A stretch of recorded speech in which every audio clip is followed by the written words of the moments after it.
Pernahkah ada momen ketika kita merasa apapun yang kita capai selalu kurang? Rasanya seperti mengejar sesuatu yang tidak pernah selesai. Mungkin baru saja menyelesaikan sesuatu yang besar, tapi bukannya lega, kita malah bertanya, apa ini sudah cukup? Atau, apa saya harus mengejar lebih banyak lagi? Fenomena ini bukan hanya soal ambisi. Kadang, ini seperti lingkaran yang tak ada ujungnya. Kita membandingkan diri dengan orang lain, merasa tertinggal, lalu memacu diri lebih keras, tapi tetap saja ada rasa tidak puas. Lalu, kenapa sebenarnya kita bisa terjebak dalam perasaan ini? Media sosial sering disebut sebagai salah satu penyebab utama perasaan tidak cukup. Platform ini, tanpa kita sadari, menjadi tempat di mana kita terus-menerus membandingkan hidup kita dengan hidup orang lain. Kita melihat pencapaian mereka, gaya hidup mereka, bahkan detail kecil yang mereka bagikan, dan mulai merasa hidup kita tidak cukup baik. Menurut sebuah studi dari Royal Society for Public Health, media sosial secara signifikan memengaruhi kesehatan mental, terutama karena menciptakan standar hidup yang seringkali ilusi. Apa yang kita lihat hanyalah hasil akhir, foto liburan, momen kebahagiaan, atau pencapaian karier. Kita tidak tahu apa yang mereka korbankan, apa yang mereka hadapi, atau seberapa berat perjuangan mereka. Namun, media sosial bukan satu-satunya alasan. Ada faktor lain yang sama, bahkan lebih besar pengaruhnya, yaitu pola pikir kita sendiri yang terbentuk dari masa lalu dan hubungan dengan lingkungan sekitar. Dalam psikologi, hal ini dikenal dengan istilah attachment style. Pola hubungan ini terbentuk sejak kecil dan memengaruhi cara kita melihat diri sendiri. Jika kita tumbuh di lingkungan yang minim validasi, kita sering merasa perlu terus-menerus membuktikan diri. Ini membuat kita bergantung pada pengakuan orang lain untuk merasa berharga. Dalam hal ini, seseorang dengan anxious attachment cenderung merasa tidak aman dan terus-menerus mencari pengakuan. Sementara itu, seseorang dengan avoidant attachment mungkin menghindari hubungan emosional yang dalam dan menetapkan standar yang sangat tinggi, tapi di sisi lain takut menghadapi kegagalan.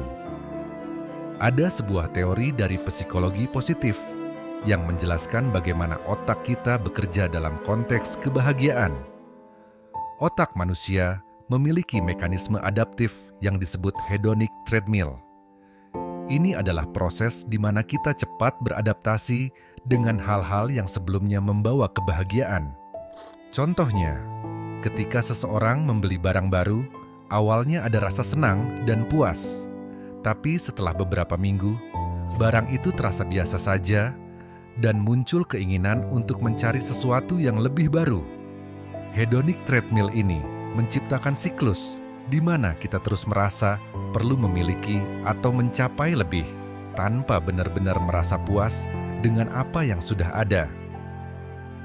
Namun, yang lebih mendalam adalah pengaruh budaya dan ekspektasi sosial. Kita hidup di masyarakat yang seringkali mengukur kesuksesan dari pencapaian eksternal, pekerjaan yang mapan, penghasilan yang besar, atau gaya hidup tertentu. Ekspektasi ini menciptakan tekanan sosial yang besar. Sebagai contoh, budaya hustle mendorong kita untuk terus bekerja tanpa henti, seolah-olah nilai diri kita ditentukan dari seberapa produktif kita. Padahal, seperti yang dijelaskan dalam teori self-determination, motivasi sejati manusia berasal dari kebutuhan intrinsik seperti otonomi, kompetensi, dan koneksi sosial, bukan dari pencapaian eksternal semata. Jadi, bagaimana caranya keluar dari jebakan ini? Mungkin jawabannya adalah dengan mengubah cara kita memandang diri sendiri dan proses yang kita jalani. Kadang, kita terlalu fokus pada hasil akhir. Kita mengejar sesuatu dengan harapan itu akan membawa kebahagiaan, tapi lupa bahwa kebahagiaan bisa ditemukan dalam prosesnya.